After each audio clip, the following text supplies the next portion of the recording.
अब हम लोग जा रहे हैं परिक्रमा शुरू करने, करेंगे छोटी फिर बड़ी।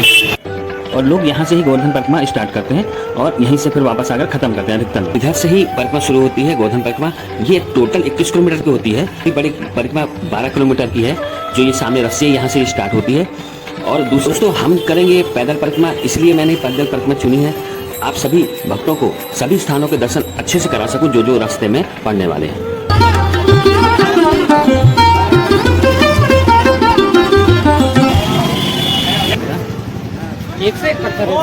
दोस्तों बाबा जी ने हमें बताया कि ये 109 मनके की तरह हैं, जैसे माला जपते हैं, और ये उनको 109 बार यहाँ पर रखेंगे, फिर आगे अपनी ये खिसकाएंगे और फिर उसके बाद फिर बढ़ते जाएंगे और ऐसे ही 5 साल में इनकी परिक्रमा पूरी होगी। वाह।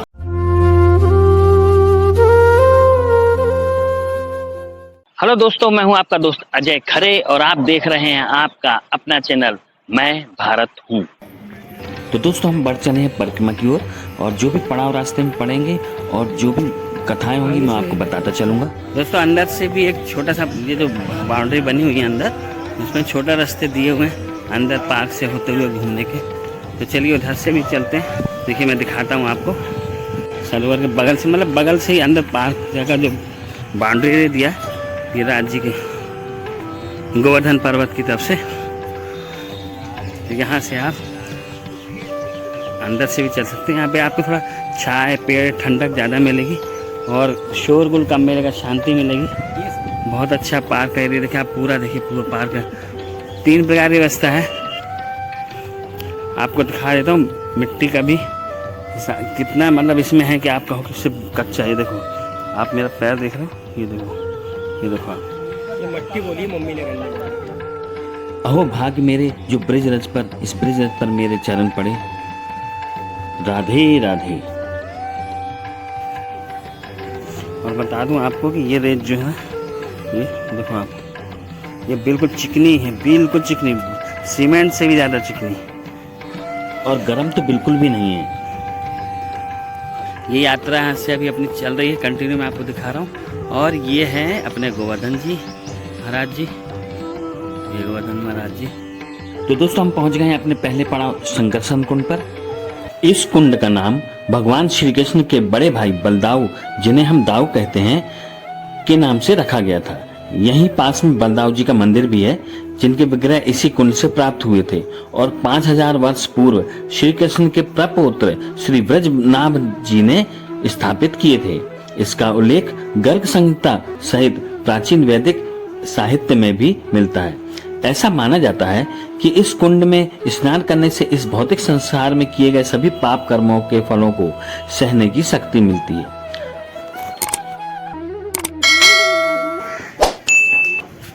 तो ये हम पहुंच गए हैं, बगल में ही है जो बलदाऊ जी का मंदिर जिसके बारे में हम बात कर रहे थे। यही निकले थे यहाँ से और उनको फिर यहाँ स्थापित किया गया है। चलिए अंदर चलते हैं।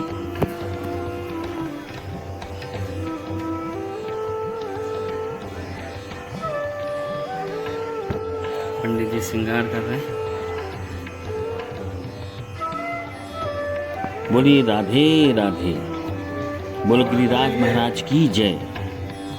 दोस्तों कमेंट्स में गिरिराज जी की जय जरूर लिखें। अब देखो लोग कहते हैं कि परिक्रमा हम कैसे करेंगे, गाड़ी में बैठ कर नहीं कर पाते, लोग पैदल कैसे करेंगे। देखो महाराज जी पैर सही नहीं है, फिर भी टेका ले लेके ये पूरी परिक्रमा कर रहे हैं,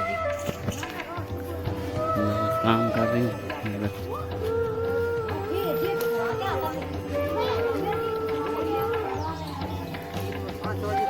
चलिए हम चल रहे हैं आगे परिक्रमा की ओर। देखिए कितनी छोटी छोटी गाय बछिए हैं और बिल्कुल वातावरण ब्रज का ही है, बहुत अच्छा, प्यारी सी, कितनी प्यारी लग रही है। हाँ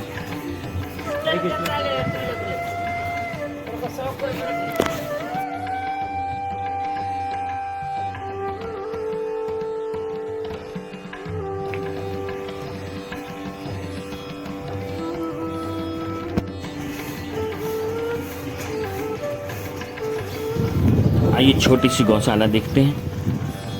गौशाला आपको को दिखाएं, गौशाला, पूरी गौशाला।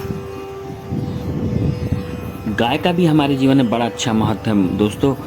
ये हमें गोबर देती हैं जलाने के लिए, दूध देती हैं पीने के लिए, भोजन देती हैं,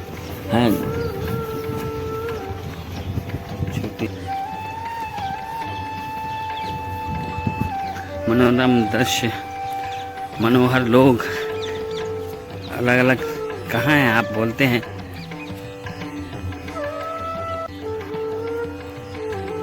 तो दोस्तों कह रहा था मैं ये कि आप लोग कहते हैं कि भाई दुनिया ये अलग वो अलग। देखो आप यहीं पे आपको सब मिल रहा है, पत्थर, मिट्टी, पहाड़, पेड़ पौधे, पशु पक्षी, बंदर, गाय, बछिए, हिंदुस्तानी, फॉरेनर, सब एक जगह। Think about it. और हम पहुंच गए हैं अब लुक दाऊ मंदिर। ये अद्भुत नाम कैसे पड़ा बताता हूँ दोस्तों कि दाऊ महाराज जो कि बलराम जी जो बड़े भाई थे कृष्ण जी के, वो भी महाराज देखने आते थे कृष्ण जी का। तो यहाँ पर छुपकर और इन स्थानों पर अलग अलग पत्थरों से छुपकर देखा करते थे लीलाएं उनकी। ये उनका मंदिर बना हुआ है बाद में, चलिए उनके भी दर्शन कराता हूँ। इसलिए इसका नाम लुक दाऊ मंदिर पड़ा। लुक का मतलब है छिप कर देखना, इसलिए दाऊ के छुपकर देखने की वजह से उसको लुक दाऊ मंदिर कहा गया। ये उनका चेहरा, ये पैर नीचे से, बीच में हिस्सा उनका पेट और ये ऊपर उनका चेहरा, बहुत प्यारी प्रतिमा। और ऊपर ये महाराज जो कृष्ण जी का होता था, लीलाएं के दर्शन है, जिन्होंने दर्शन किए उनके भी आप आराम से पॉज करके इसको अच्छे से देख सकते हैं। पूरी कोशिश की आपको अच्छे से दिखा सकूं, और इसको प्रत्यक्ष रूप से देखने का आनंद ही कुछ और है। बहुत प्यारा मंदिर। आप एक बार अवश्य आएं दोस्तों, और यही मजा है परिक्रमा का। बढ़ते हैं अपनी आगे परिक्रमा की तरफ। थोड़ा सा अपन गति बढ़ाए भी रख, कुछ ज़्यादा नहीं, तेज ना चले लेकिन चलते रहें। तब आगे और हमारी यात्रा चल रही है। कष्ट मतलब कृष्ण, कृष्ण मतलब कष्ट, कहने का मतलब उस भाव से रहो कि न कष्ट है तो वो किसी अच्छे पर्याय के लिए। और मैंने जैसे अपना पुराने शुरुआत की वीडियो में बताया था कि किस तरह से मैंने क्या सोचा है कि क्यों मैं यात्रा शुरू कर रहा हूँ और फिर उसका क्या पर्पज़ है। तो आप और मैं ऐसा फील कर रहा हूँ इतने महीने की यात्रा में कि हाँ वो पर्पज़ तक मैं पहुँच तो रहा हूँ। शायद मेरी सोच से ज़्यादा गति से पहुँच रहा हूँ, उतना करने के लिए सक्षम नहीं हो। तो आप लोग भी साथ दीजिए तो मैं उस सक्षमता पे आऊँ, ठीक है। अब रहा दूसरी बात तो ये है कि हाँ आप लोगों ने बहुत तेज़ी से मेरी वीडियो में काफ़ी अच्छा रिस्पांस दिया है, जिससे मैं तेज़ गति से पहुंच रहा हूं। और आप ऐसी रिस्पांस दीजिए, कमेंट्स कीजिए कि कहाँ गलती हो रही है कहाँ नहीं, तो वो उसको मैं चेंज करूं। तो चलिए अब आगे मिलते हैं। परिक्रमा बराबर चालू है, लोग चल रहे हैं, देखिए नंगे पैर। हम ही लोग नहीं हैं, लाखों लोग हैं। ये देखिए सभी लोग नंगे पैर चल रहे हैं। यहाँ सभी लोग सेवा कर रहे हैं।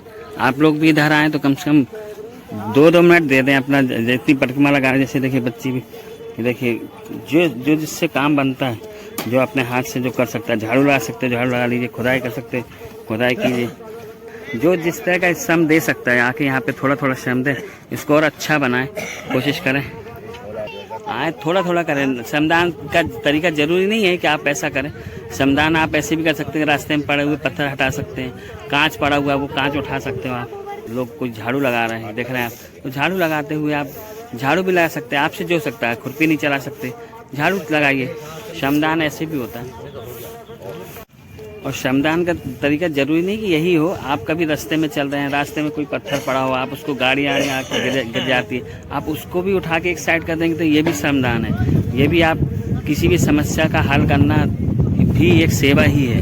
तो आप उस भाव को भी रखें। जरूरी नहीं है कि आप इस तरह से कोई खुदाई ही करें, ये ऐसा कोई ज़रूरी नहीं है। आप कहीं पानी, किसी को पानी पिला सकते हैं, किसी के लिए पानी इकट्ठा कर सकते हैं, कहीं खुदाई कर सकते हैं, हर तरह का आप कोई भी काम कर सकते हैं।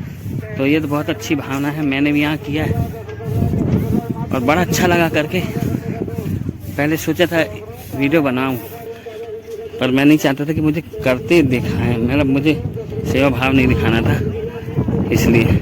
चलिए अब हम अपनी यात्रा आगे प्रारंभ करते हैं।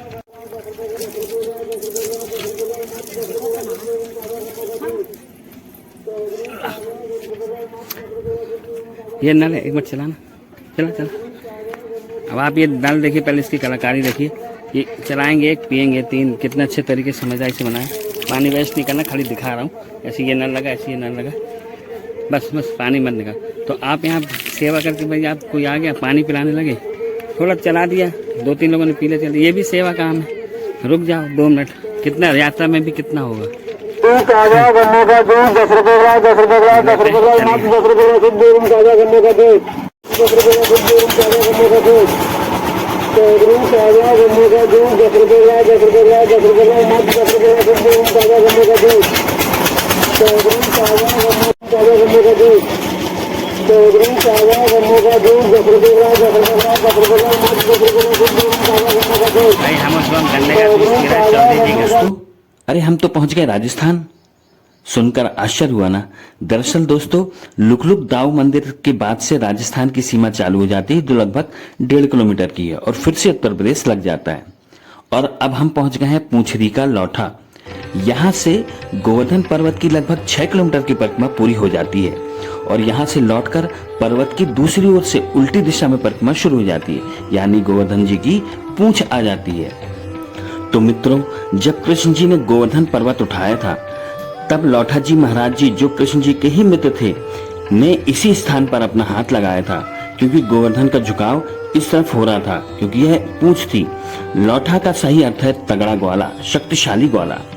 एक कथा के अनुसार जब श्री कृष्ण ब्रज से जाने लगे तो लौठा जी को भी साथ चलने को कहा, लेकिन उन्होंने यहाँ से जाने से इनकार कर दिया कि कान्हा, ब्रज धाम को छोड़कर मैं नहीं जा सकूंगा, लेकिन आपके आने तक यही इंतजार करूंगा। और कहते हैं कि वो आज तक यहीं पर इंतजार कर रहे हैं, इसलिए इस स्थान का नाम पूंछरी का लौठा पड़ा।